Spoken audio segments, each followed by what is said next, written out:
ప్రపంచంలోనే అతిపెద్ద కోనేరు ఎక్కడుందో తెలుసా? చిత్తూరు జిల్లా కార్వేటి నగరంలో 143 చెరువులకు గంటలకు అనుసంధానమై ఉంది. ఈ కోనేరు ఇప్పటి వరకు ఎండిపోలేదు. టీటీడీ ఆధీనంలో ఉన్నప్పటికీ కోనేరు ప్రాధాన్యతను, చరిత్రను శ్రీవారి భక్తులకు చెప్పడంలో విఫలమవుతున్నారు. పూర్తి డీటెయిల్స్ కార్వేటి నగరం నుంచి మా ప్రతినిధి దామోదర్ అందిస్తారు. ఉమ్మడి చిత్తూరు జిల్లా అనేక వారసత్వ సంపదలకు నెలవు. ప్రాచీన కాలం నుంచి ఇక్కడ జనసంచారం ఉండడమే కాకుండా అనేక రాజ్యాలు, సంస్థానాలు ఇక్కడ పరిపాలన చేసిన పరిస్థితి. ప్రస్తుతం మనము ఏదైతే కార్వేటి నగరంలో ఉన్నామో, కార్వేటి నగరంలో ప్రపంచంలోనే అతి పెద్ద కోనేరు వద్ద మనం నిల్చున్న ఉన్నాం. ఇది ఏదైతే సమీపంలో ఉన్న వేణుగోపాల స్వామి ఆలయానికి అనుబంధంగా కోనేటిని అప్పట్లోనే కార్వేటి నగర సంస్థానాధీశులు నిర్మించారని ప్రతీతి. ఈ కోనేరు వైశాల్యం మొత్తం 14 ఎకరాలుగా చెప్తారు. ఎటువైపు చూసినా 1 కిలోమీటర్ పరిధిలో విస్తీర్ణంలో ఉంటుంది.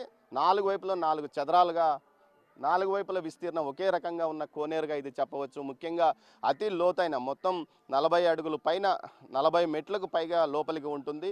ప్రతి 10 మెట్లకు ఒక పెద్ద మెట్టును కూడా ఏర్పాటు చేశారు. మొత్తం మీద ఇది అనేక చారిత్రాత్మక వారసత్వ సంపదకు కూడా నిలవని చెప్పవచ్చు. మనం చూడవచ్చు, చుట్టూ కొండలు, మధ్యలో ఈ కోనేరును అప్పట్లో ఏర్పాటు చేశారు. ఏదైతే నడిచే దేవుడిగా భావించే జయేంద్ర సరస్వతి ఇక్కడ ఏడాది కాలం పాటు గతంలో ఉండి ఈ కోనేరు వద్ద ఒక రాజరాజేశ్వరి మాత ఆలయాన్ని కూడా నిర్మించాడు. అంతేకాకుండా ఆయన ఇక్కడ చాలాసార్లు చాతుర్మాస వ్రత దీక్షను కూడా చేపట్టారు. 60 రోజుల పాటు ఇక్కడ ఉండి ఆయన తన దీక్షను కొనసాగించిన పరిస్థితి ఉంది.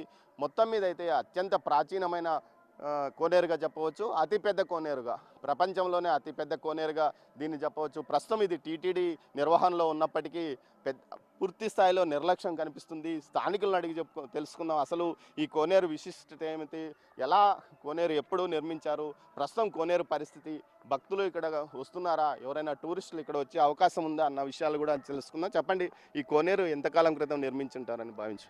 సార్, మేము చిన్నప్పటి నుంచి ఈ కోనేరు చూస్తున్నాం. మా నాన్న వాళ్ళు, మా తాత వాళ్ళు కూడా చెప్పేవాళ్ళు, ఇది ఈ కోనేరుకి ఫలానా అని. ఇది యాక్చువల్గా దీని పేరు కోనేరు కాదు, మంచినీళ్ళ గుంట. ఈ కోనేరు ఏర్పడిన తర్వాత ఇక్కడ తెప్పోత్సవాలు రెండు తెప్పోత్సవాలు జరుగుతుంది. ఒకటి సుబ్రహ్మణ్య స్వామి తెప్పోత్సవం, రెండవది వేణుగోపాల స్వామి తెప్పోత్సవం జరుగుతుంది. చాలా గ్రాండ్గా జరుగుతుంది. ఇక్కడ నుంచి చుట్టుపక్కల విలేజెస్ కూడా చాలా ఎక్కువ జనంతో ఇక్కడ వచ్చి గుమ్మి కుడతారు. బట్ ఇక్కడ ఏంటంటే ఈ వాటర్, ఇప్పుడు ఈ 3 మెట్లు నీళ్ళు వచ్చాయి. దానికి ముందు వాటర్ క్లియర్ క్రిస్టల్ లాగా ఉండేది. అంటే నీళ్లు ఏ మెట్లోకి పోయినా కానీ బాగా కనబడతా ఉండేది. అలాంటిది ఈ చుట్టుపక్కల గుంటల్లో ఈ పంచాయతీ డంపింగ్ ఎత్తుకొని పోయి అక్కడ దాంట్లో వేసేదాని వల్ల ఈ వాటర్, అక్కడ సీపేజ్ వాటర్ దీంట్లోకి వచ్చి బ్లాక్ అయిపోయి వాటర్ పొల్యూట్ అయిపోయింది. మరి మీరు ఎవరైనా ఫిర్యాదు చేస్తారా? టీటీడీ వాళ్ళకి ఫిర్యాదు చేశాము, పంచాయతీ వాళ్ళకి చెప్పాము, కంప్లైంట్ ఆల్రెడీ కలెక్టర్ గారికి పెట్టాము. ఎవరు ఏం స్పందన లేదు సార్. అయితే ఈ చెరువు వారసత్వాన్ని, చారిత్రక సంపదను పరిరక్షించే విధంగా ఎవరైనా చర్యలు తీసుకుంటున్నారు? టీటీడీకి అనేక సార్లు మేము ఇక్కడ చెప్పుకున్నా కానీ ఇంతవరకు లేదు. ఇంతకుముందు దాన్ని నీరాడ మండపం కట్టమని చెప్పి 2014లో వినతి పత్రం ఇచ్చాం. అసలు నీరాడ మండపం చాలా పెద్దదిగా కట్టాల్సింది, అది ఒక దీపం లాగా పెట్టారు. దాంట్లో ఈ కోనేరుకి అంత పెద్దది పెట్టాల్సింది పోయి దిష్టి బొమ్మలాగా ఏదో కట్టామని చెప్పారు.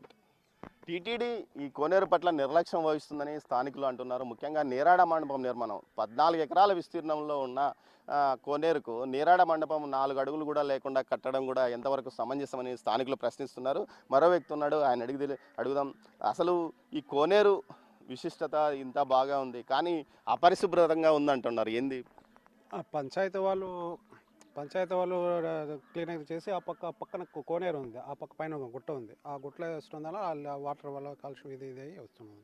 మొత్తం మీద ఈ కోనేరుకు అనుసంధానమై ఈ కోనేరులో స్వచ్ఛంగా నీరు సీఫేజ్ వాటర్ బయట చెరువుల నుంచి ఇక్కడికి వస్తుందని చెప్తున్నారు. చుట్టూ కొండలు ఉండడం, కొండల్లో ఉన్న సుమారు 143 చెరువులతో ఈ కోనేరు లింకేజ్ ఏర్పడింది. అందువల్ల ఈ కోనేరు ఎప్పుడు నిరంతరం ఎండిపోకుండా ఉంటుంది. అంతేకాకుండా ఈ కోనేరుకు సంబంధించి బయట నుంచి వాటర్ నిరంతరం వస్తుంది పోయే విధంగా అప్పట్లో ప్లానింగ్ చేశారు. మొత్తం మీద చాలా అతిపెద్ద కోనేరుగా, ప్రపంచంలోనే అతిపెద్ద కోనేరు, 14 ఎకరాల్లో నిర్మించిన కోనేరుగా దీన్ని చెప్తున్నారు. అయితే ఇలాంటి వారసత్వ సంపదను చూడ్డానికి భక్తులు ఏదైతే టూరిజం ద్వారా టీటీడీ కానీ ఇటు తిరుమలకు వచ్చిన భక్తులను సమీపంలోని వేణుగోపాల స్వామి ఆలయం వద్ద వరకు తీసుకొని వస్తారు కానీ ఏదైతే ఇక్కడ ఉన్న కోనేరును వారికి చూపించని పరిస్థితి. ఈ విషయంలో ఇప్పటికైనా టూరిజం శాఖ కానీ అటు టీటీడీ కానీ ఈ కోనేరు యొక్క విశిష్టతను తెలియజేస్తూ ఫ్లెక్సీలు కానీ బోర్డు ప్రకటనలు కానీ ఏర్పాటు చేయాలి. అదేవిధంగా ఈ వేణుగోపాల స్వామి గుడి కానీ వచ్చిన ప్రతి భక్తుడిని ఈ కోనేరు చూపించి దీని విశిష్టతను తెలియజేసే విధంగా మన చారిత్రక వారసత్వ సంపదను ఘనంగా ప్రజలందరూ తెలుసుకునే విధంగా చర్యలు చేపట్టాలని స్థానికులు కోరుతున్నారు. అదేవిధంగా సమీపంలో ఉన్న సుబ్రహ్మణ్యేశ్వర స్వామి కానీ రాజరాజేశ్వర స్వామి ఆలయము, లక్ష్మీనరసింహస్వామి ఆలయం ఇలా ఏదైతే కార్వేట నగరం చుట్టూ ఉన్న ఆలయాల సంపదతో పాటు ప్రకృతిని కూడా వచ్చిన పర్యాటకులు వీక్షించే విధంగా చర్యలు చేపట్టాలని స్థానికులు కోరుతున్నారు. ఇంతటి ఘనమైన కోనేరు మన దగ్గర ఉందా అని స్థానికులు చిత్తూరు వాసులకు కూడా పూర్తిగా తెలియని పరిస్థితి. ఇలాంటి పరిస్థితి కాకుండా పూర్తి స్థాయిలో దీని గురించి తెలుగు రాష్ట్రాలతో పాటు ప్రపంచ ప్రజలందరికీ తెలియజేసే విధంగా చర్యలు చేపట్టాలని స్థానికులు కోరుతున్నారు. కెమెరా పర్సన్ పురుషోత్తంతో దామోదర్, కార్వేట నగరంలోని కోనేరు వద్ద నుంచి.